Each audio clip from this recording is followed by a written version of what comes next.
بسم اللہ الرحمن الرحیم۔ السلام علیکم ناظرین، تاثیر آن لائن میں خوش آمدید۔ ہم امید کرتے ہیں کہ آپ بخیر و عافیت ہوں گے۔ ناظرین، ہماری آج کی یہ ویڈیو بیت-ے-رضوان اور صلح حدیبیہ کے بارے میں ہے، جو کہ ذی-القعدہ 6 ہجری کو ہوئی۔ ذی-القعدہ 6 ہجری میں ہونے والے اس واقعے کو، جو تاریخ اسلام میں صلح حدیبیہ کے نام سے موسوم ہے، قرآن مجید نے فتح مبین قرار دیا۔ حدیبیہ سے واپسی پہ قرآن مجید کی یہ آیت نازل ہوئی: بے شک ہم نے اے محمد آپ کے لیے تابناک اور کھلی فتح کا فیصلہ فرمایا۔ سرکار دو عالم صلی اللہ علیہ وآلہ وسلم اور آپ کے جانثاروں صحابہ کرام رضی اللہ تعالیٰ عنہ کو مکے سے ہجرت کیے ہوئے 6 سال گزر گئے تھے۔ اللہ کے گھر کے حج کی تمنا سب کے دلوں میں شدت اختیار کرتی جا رہی تھی، کیونکہ حج زمانہ جاہلیت سے ہی عربوں کا شعار رہا اور کسی دشمن کو بھی اس کی ادائیگی سے نہیں روکا جاتا تھا، اور مسلمانوں کو تو پھر زیادہ حق تھا کہ وہ حج بیت اللہ کی سعادت حاصل کریں۔ اسی لیے رسول اکرم صلی اللہ علیہ وآلہ وسلم نے مدینہ کے آس پاس کی بستیوں میں حج بیت اللہ پر جانے کا اعلان فرمایا، اور 1400 صحابہ کرام یہ سعادت حاصل کرنے کے لیے جمع ہو گئے۔ آپ نے ایسا اس لیے کیا تھا کیونکہ آپ نے خواب دیکھا تھا۔ آپ صلی اللہ علیہ وآلہ وسلم نے صحابہ کرام کو وہ خواب بھی سنایا تھا کہ آپ اپنے اصحاب کے ساتھ مکہ تشریف لے جاتے ہیں اور عمرہ بجا لاتے ہیں۔ یہ خواب جب آپ نے صحابہ کو سنایا تو سب نے آپ کے حکم پر مدینہ منورہ سے ہی احرام باندھ لیے اور قربانی کے جانور بھی ساتھ لے لیے، سوائے نیام کی تلوار کے کوئی ہتھیار ساتھ نہ لیا، اور ذی-القعدہ کی چاند رات کو سب روانہ ہو گئے۔ مگر ان سب تدابیر کے باوجود بھی قریش مکہ کو آپ صلی اللہ علیہ وآلہ وسلم کی آمد مبارک سے سخت تکلیف ہوئی، اور انہوں نے یہ طے کیا کہ آپ کو اور آپ کے صحابہ کرام کو مکہ کی حدود میں داخل ہونے نہیں دیا جائے گا۔ چنانچہ اسی سلسلے میں ایک دستہ خالد بن ولید کی قیادت میں بھیج دیا گیا۔ یہ خبر اللہ کے نبی کریم صلی اللہ علیہ وآلہ وسلم کو عصفان کے مقام پر ملی، اور آپ نے مکہ کا عام راستہ چھوڑ کر سینۃ المرار کا راستہ اختیار فرمایا اور حدیبیہ کے مقام پر قیام کیا۔ حدیبیہ مکہ سے 12 میل مغرب کی جانب ایک کنواں تھا، اسی کے نام پر آبادی کو حدیبیہ کہا جاتا تھا۔ یہ مکہ کو جدہ سے ملانے والی سڑک پر واقع ہے، اور یہی وہ وجہ ہے جب اس مقام پر مسلمانوں اور اہل قریش میں صلح ہوئی تو اسے صلح حدیبیہ کا نام دیا گیا۔ ناظرین، اکثر آراء کے مطابق لوگ بیت-ے-رضوان اور صلح حدیبیہ کو ایک ہی قرار دیتے ہیں، لیکن ایسا نہیں ہے۔ بیت-ے-رضوان ایک بالکل الگ چیز ہے۔ ہوا کچھ یوں تھا کہ جب مسلمانوں کا قافلہ عمرہ کی غرض سے حدیبیہ کے مقام پر پہنچا تو اسی دوران خبر اڑی کہ حضرت عثمان کو قتل کر دیا گیا ہے۔ ناظرین، قافلے کے نکلنے سے پہلے حضرت محمد صلی اللہ علیہ وآلہ وسلم نے حضرت عثمان کو قریش کے پاس بھیجا تھا کہ وہ انہیں یہ پیغام دے دیں کہ ہم جنگ نہیں چاہتے، بلکہ صرف بیت اللہ کی زیارت کے لیے احرام باندھ کر قربانی کے اونٹوں کے ساتھ آئے ہیں۔ ایسے میں جب حضرت عثمان کو قتل کرنے کی خبر سامنے آئی تو رسول اللہ صلی اللہ علیہ وآلہ وسلم نے اصحاب کو جمع کیا اور جنگ سے فرار نہ ہونے پر سب سے بیعت لی، جو بیت-ے-رضوان کے نام سے مشہور ہوئی۔ چنانچہ پہلے بیت-ے-رضوان ہوئی، جو کہ مسلمانوں کا آپسی معاہدہ تھا، جس کے بعد صلح حدیبیہ ہوئی، جو کہ مسلمانوں اور قریش کے درمیان ہوئی تھی۔ صلح حدیبیہ میں سب سے پہلا شخص جو حضور پاک صلی اللہ علیہ وآلہ وسلم کی خدمت میں حاضر ہوا وہ بدیل بن ورقہ خزاعی تھا۔ ان کا قبیلہ اگرچہ ابھی تک مسلمان نہیں ہوا تھا، مگر یہ لوگ حضور اکرم صلی اللہ علیہ وآلہ وسلم کے حلیف اور انتہائی مخلص اور خیر خواہ تھے۔ بدین بن ورقہ نے آپ صلی اللہ علیہ وآلہ وسلم کو خبر دی کہ کفار قریش نے کثیر تعداد میں فوج جمع کر لی ہے، اور فوج کے ساتھ راشن کے لیے دودھ والی اونٹنیاں بھی ہیں۔ یہ لوگ آپ سے جنگ کریں گے اور آپ کو خانہ کعبہ تک پہنچنے نہیں دیں گے۔ حضور اکرم صلی اللہ علیہ وآلہ وسلم نے فرمایا کہ تم قریش کو میرا یہ پیغام پہنچا دو کہ ہم جنگ کے ارادے سے نہیں آئے ہیں اور نہ ہی ہم جنگ چاہتے ہیں، ہم یہاں صرف عمرہ ادا کرنے کی غرض سے آئے ہیں۔ مسلسل لڑائیوں سے قریش کو بہت کافی جانی اور مالی نقصان پہنچ چکا ہے، لہٰذا ان کے حق میں یہی بہتر ہے کہ وہ جنگ نہ کریں، بلکہ مجھ سے ایک معینہ مدت تک کے لیے صلح کا معاہدہ کر لیں اور مجھ کو اہل عرب کے ہاتھ میں چھوڑ دیں۔ اگر قریش میری بات مان لیں تو بہتر ہوگا، اور اگر انہوں نے مجھ سے جنگ کی تو مجھے اس ذات کی قسم ہے جس کے قبضہ قدرت میں میری جان ہے، میں ان سے اس وقت تک لڑوں گا کہ میری گردن میرے بدن سے الگ ہو جائے۔ بدیل بن ورقہ آپ صلی اللہ علیہ وآلہ وسلم کا یہ پیغام لے کر کفار قریش کے پاس گئے اور کہا کہ میں محمد اکرم صلی اللہ علیہ وآلہ وسلم کا پیغام لے کر آیا ہوں، اگر تم لوگوں کی مرضی ہو تو میں ان کا پیغام تم لوگوں کو سناؤں۔ کفار قریش کی شرارت پسند لونڈے، جن کا جوش ان کے ہوش پر غالب تھا، شور مچانے لگے کہ نہیں، ہرگز نہیں، ہمیں ان کا پیغام سننے کی کوئی ضرورت نہیں۔ لیکن کفار قریش کے سنجیدہ اور سمجھدار لوگوں نے پیغام سنانے کی اجازت دے دی، اور یوں بدیل بن ورقہ نے حضور اکرم صلی اللہ علیہ وآلہ وسلم کی دعوت صلح کو ان لوگوں کے سامنے پیش کر دیا۔ یہ سن کر قبیلہ قریش کی ایک بہت ہی معمر اور مرزی سردار عروہ بن مسعود سکی کھڑا ہو گیا، اور اس نے کہا کہ اے قریش، کیا میں تمہارا باپ نہیں؟ سب نے کہا کیوں نہیں؟ پھر انہوں نے کہا کہ تم لوگ میرے بچے نہیں؟ سب نے کہا کیوں نہیں؟ پھر اس نے کہا کہ میرے بارے میں تم لوگوں کی کوئی بدگمانی تو نہیں؟ انہوں نے کہا کہ نہیں، ہرگز نہیں۔ اس کے بعد عروہ بن مسعود نے کہا کہ حضور پاک صلی اللہ علیہ وآلہ وسلم نے بہت ہی سمجھداری اور بھلائی کی بات پیش کر دی ہے، لہٰذا تم لوگ مجھے اجازت دو کہ میں ان سے مل کر معاملات کو طے کروں۔ سب نے اجازت دے دی کہ بہت اچھا ہے، آپ جائیے۔ عروہ بن مسعود وہاں سے چل کر حدیبیہ کے میدان میں پہنچے اور حضور پاک صلی اللہ علیہ وآلہ وسلم کو مخاطب کر کے یہ کہا کہ بدیل بن ورقہ کی زبانی آپ کا پیغام ہمیں ملا۔ اے محمد، مجھے آپ سے یہ کہنا ہے کہ اگر آپ نے لڑ کر قریش کو برباد کر کے دنیا سے نیست و نابود کر دیا تو مجھے بتائیے کہ کیا آپ سے پہلے کبھی کسی عرب نے اپنی ہی قوم کو برباد کیا؟ اور اگر لڑائی میں قریش کا پلہ بھاری پڑا تو آپ کے ساتھ جو یہ لشکر ہے، میں ان میں سے ایسے چہروں کو دیکھ رہا ہوں کہ یہ سب آپ کو تنہا چھوڑ کر بھاگ جائیں گے۔ عروہ بن مسعود کا یہ جملہ سن کر حضرت ابو بکر صدیق رضی اللہ تعالیٰ عنہ کو صبر و ضبط کی تاب نہ رہی۔ انہوں نے تڑپ کر کہا، اے عروہ، چپ ہو جا، کیا ہم بھلا اللہ کے رسول صلی اللہ علیہ وآلہ وسلم کو چھوڑ کر بھاگ جائیں گے؟ عروہ بن مسعود نے تعجب سے پوچھا کہ یہ کون شخص ہے؟ لوگوں نے کہا کہ یہ ابو بکر ہیں۔ عروہ بن مسعود نے کہا کہ مجھے ذات کی قسم جس کے قبضے میں میری جان ہے، اے ابو بکر، اگر تیرا ایک احسان مجھ پر نہ ہوتا جس کا بدلہ میں اب تک تجھ کو نہیں دے سکا ہوں تو میں تیری اس تلخ گفتگو کا جواب دیتا۔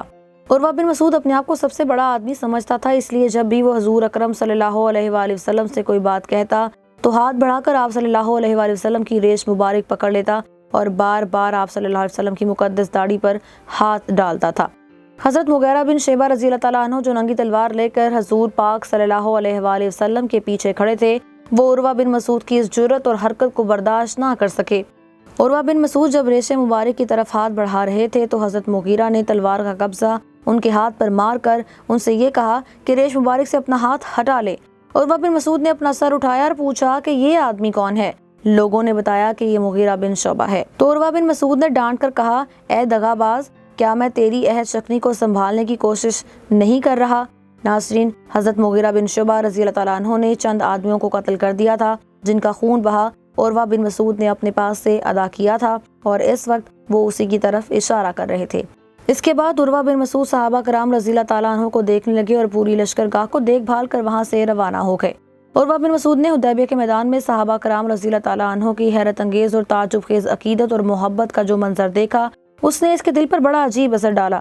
چنانچہ اس نے قریش کے لشکر میں پہنچ کر اپنا تاثر ان لفظوں میں دیا، اے میری قوم، خدا کی قسم، جب محمد اپنا کھنکھار تھوکتے ہیں تو وہ کسی نہ کسی صحابی کی ہتھیلی میں پڑتا ہے اور وہ فرط عقیدت سے اس کو اپنے چہرے اور اپنی کھال پر مل لیتا ہے، اور اگر وہ کسی بات کا ان لوگوں کو حکم دیتے ہیں تو سب کے سب اس کی تعمیل کے لیے جھپٹ پڑتے ہیں، اور جب وہ وضو کرتے ہیں تو ان کے اعصاب ان کے وضو کے دھون کو اس طرح سے لوٹتے ہیں کہ گویا ان میں تلوار چل پڑے گی، اور جب کوئی گفتگو کرتے ہیں تو تمام اصحاب خاموش ہو جاتے ہیں، اور ان کے ساتھیوں کے دلوں میں ان کی اتنی زبردست عظمت ہے کہ کوئی شخص ان کی طرف نظر بھر کر نہیں دیکھ سکتا۔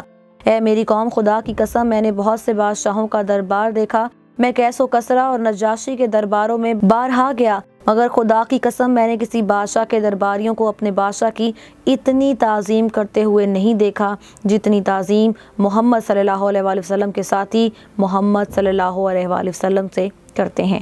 عروہ بن مسعود کی یہ خبر سن کر قبیلہ بنی کنانہ کے ایک شخص نے، جس کا نام حلیز تھا، کہا کہ تم لوگ مجھ کو اجازت دے دو، میں ان کے پاس جاؤں۔ قریش نے کہا کہ ضرور چاہیے۔ چنانچہ یہ شخص جب بارگاہ رسالت کے قریب پہنچا تو آپ صلی اللہ علیہ وآلہ وسلم نے صحابہ کرام رضی اللہ تعالیٰ عنہم سے فرمایا کہ یہ فلاں شخص ہے اور یہ اس قوم سے تعلق رکھتا ہے جو قربانی کے جانوروں کی تعظیم کرتے ہیں، لہٰذا تمام لوگ قربانی کے جانوروں کو اس کے سامنے کھڑا کر دو اور سب لوگ لبیک پڑھنا شروع کر دو۔ اس شخص نے جب قربانی کے جانوروں کو دیکھا اور احرام کی حالت میں صحابہ کرام رضی اللہ تعالیٰ عنہ کو لبیک پڑھتے ہوئے سنا تو کہا کہ سبحان اللہ، بھلا ان لوگوں کو کس طرح مناسب ہے کہ بیت اللہ سے روک دیا جائے۔ وہ فوراً ہی پلٹ کر کفار قریش کے پاس پہنچا اور کہا کہ میں اپنی آنکھوں سے دیکھ کر آ رہا ہوں، قربانی کے جانور ان لوگوں کے ساتھ ہیں اور سب احرام کی حالت میں ہیں، لہٰذا میں کبھی یہ رائے نہیں دے سکتا کہ ان لوگوں کو خانہ کعبہ سے روک دیا جائے۔ اس کے بعد ایک شخص کفار قریش کے لشکر میں کھڑا ہو گیا جس کا نام مکرز بن حفص تھا۔ اس نے کہا کہ مجھ کو تم لوگ وہاں جانے دو، چنانچہ یہ بھی چلے گئے۔ جب یہ نزدیک پہنچا تو حضور اکرم صلی اللہ علیہ وآلہ وسلم نے فرمایا کہ یہ مکرز ہے۔ اس نے آپ صلی اللہ علیہ وآلہ وسلم سے گفتگو شروع کی۔ ابھی اس کی بات پوری نہ ہوئی تھی کہ ناگہان سہیل بن عمرو آ گیا۔ اس کو دیکھ کر آپ صلی اللہ علیہ وآلہ وسلم نے نیک فالی کے طور پر یہ فرمایا کہ سہیل آ گیا، لو اب تمہارا معاملہ سہل ہو گیا۔ چنانچہ سہیل نے آتے ہی کہا کہ آئیے ہم اور آپ اپنے اور آپ کے درمیان معاہدے کی ایک دستاویز دیکھ لیں۔ حضور پاک صلی اللہ علیہ وآلہ وسلم نے اس کو منظور فرما لیا اور حضرت علی رضی اللہ تعالیٰ عنہ کو دستاویز لکھنے کے لیے طلب فرمایا۔ سہیل بن عمر اور حضور پاک صلی اللہ علیہ وآلہ وسلم کے درمیان دیر تک صلح کی شرائط پر گفتگو ہوتی رہی۔ بالآخر چند شرطوں پر دونوں کا اتفاق ہو گیا۔ حضور اکرم صلی اللہ علیہ وآلہ وسلم نے حضرت علی سے ارشاد فرمایا کہ تم بسم اللہ الرحمن الرحیم لکھو۔ سہیل نے کہا کہ ہم رحمان کو نہیں جانتے، یہ کیا لکھا؟ آپ بھی اسمک الہم لکھوا دیجئے، جو ہمارا اور آپ کا پرانا دستور رہا ہے۔ مسلمانوں نے کہا کہ ہم بسم اللہ الرحمن الرحیم کے سوا کوئی دوسرا لفظ نہیں لکھیں گے، مگر حضور پاک صلی اللہ علیہ وآلہ وسلم نے سہیل کی بات مان لی اور فرمایا کہ اچھا اے علی، باسمک الہم ہی لکھ دو۔ پھر حضور پاک صلی اللہ علیہ وآلہ وسلم نے یہ عبارت لکھوائی، حاذا ما قاضی علیہ محمد رسول اللہ، یعنی یہ وہ شرائط ہیں جن پر قریش کے ساتھ محمد رسول صلی اللہ علیہ وآلہ وسلم نے صلح کا فیصلہ کیا۔ سہیل پھر بھڑک گیا اور کہنے لگا کہ خدا کی قسم، اگر ہم جان لیتے کہ آپ اللہ کے رسول ہیں تو نہ ہم آپ کو بیت اللہ سے روکتے، نہ آپ کے ساتھ جنگ کرتے، لیکن آپ محمد بن عبداللہ لکھیے۔ آپ صلی اللہ علیہ وآلہ وسلم نے فرمایا کہ خدا کی قسم، میں محمد رسول اللہ بھی ہوں اور محمد بن عبداللہ بھی ہوں، یہ اور بات ہے کہ تم لوگ میری رسالت کو جھٹلاتے ہو۔ یہ کہہ کر آپ صلی اللہ علیہ وآلہ وسلم نے حضرت علی رضی اللہ تعالیٰ عنہ سے فرمایا کہ محمد رسول اللہ کو مٹا دو اور اس جگہ محمد بن عبداللہ لکھوا دو۔ حضرت علی رضی اللہ تعالیٰ عنہ سے زیادہ کون مسلمان آپ صلی اللہ علیہ وآلہ وسلم کا فرما بردار ہو سکتا ہے؟ لیکن محبت کے عالم میں کبھی کبھی ایسا مقام بھی آتا ہے کہ سچے محب کو بھی اپنے محبوب کی فرما برداری سے محبت ہی کے جذبے میں انکار کرنا پڑتا ہے۔ چنانچہ حضرت علی نے عرض کیا کہ یا رسول اللہ صلی اللہ علیہ وآلہ وسلم، میں آپ کے نام کو تو کبھی ہرگز نہیں مٹاؤں گا۔ آپ صلی اللہ علیہ وآلہ وسلم نے فرمایا کہ اچھا مجھے دکھاؤ میرا نام کہاں ہے۔ حضرت علی نے اس جگہ پر انگلی رکھ دی، آپ صلی اللہ علیہ وآلہ وسلم نے وہاں سے رسول اللہ کا لفظ مٹا دیا۔ بہرحال صلح کی تحریر مکمل ہوئی اور اس دستاویز میں یہ طے کر دیا گیا کہ فریقین کے درمیان 10 سال تک لڑائی بالکل موقوف رہے گی۔ صلح نامہ کی باقی دفعات اور شرائط یہ تھیں: نمبر 1، مسلمان اس سال بغیر عمرہ ادا کیے واپس چلے جائیں۔ نمبر 2، آئندہ سال عمرہ کے لیے آئیں اور صرف 3 دن مکہ میں ٹھہر کر واپس چلے جائیں۔ نمبر 3، تلوار کے سوا کوئی دوسرا ہتھیار لے کر نہ آئیں، تلوار بھی نیام کے اندر رکھ کر تھیلے وغیرہ میں بند ہو۔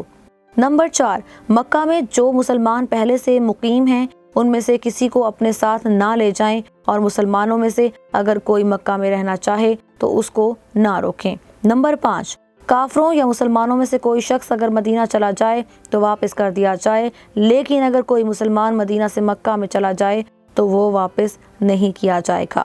نمبر 6، قبائل عرب کو اختیار ہوگا کہ وہ فریقین میں سے جس کے ساتھ چاہیں دوستی کا معاہدہ کر لیں۔ ناظرین، یہ شرط ظاہر ہے کہ مسلمانوں کے سخت خلاف تھیں اور صحابہ کرام رضی اللہ تعالیٰ عنہ کو اس پر بڑی زبردست ناگواری بھی رہی، مگر وہ فرمان رسالت کے خلاف دم مارنے سے مجبور تھے۔ اس معاہدے کو قریش نے اپنی فتح سمجھا اور مسلمانوں میں اس طرح پھیل گیا۔ بعض صحابہ کو تو رسول اللہ صلی اللہ علیہ وآلہ وسلم کی رسالت تک پر شک ہونا شروع ہوا کہ ہم تو قریش کے آدمی واپس کریں لیکن وہ ہمارے آدمی واپس نہ کریں، پھر اس خواب کا کیا مطلب جو حضور نے دیکھا؟ ناظرین، یہ وہ خواب جس کے بارے میں ہم نے آپ کو اس ویڈیو کے آغاز میں بتایا تھا، جس کو دیکھنے کے بعد حضور پاک نے تمام ساتھیوں کو عمرہ کی تیاری کا کہا تھا۔ ناظرین، وہ خواب ایسے سچا ہوا کہ صلح حدیبیہ سے واپس جاتے ہوئے راستے میں سورہ فتح و نصرت کی نوید لے کر نازل ہوئی۔ اِنَّا فَتَحْنَا لَكَ فَتْحًا مُبِينًا، اے رسول ہم نے آپ کو فتح دی، ایک نمایاں فتح۔